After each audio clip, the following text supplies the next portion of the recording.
o cambio climático. Hai un cambio bestial. Pero hai xente, personas que aínda na mente deles pois está esa cultura, foi o que conoceron, agua hai moitas, hai agua de sobra e non hai agua de sobra.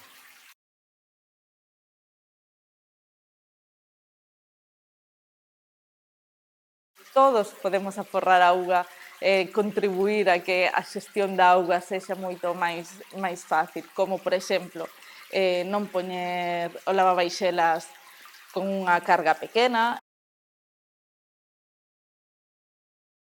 revisar sobre todo as pequenas pingas de auga que vamos deixando, que a veces unha billa nos perde. O aforrar auga será o futuro de todos, porque sin agua non hai vida.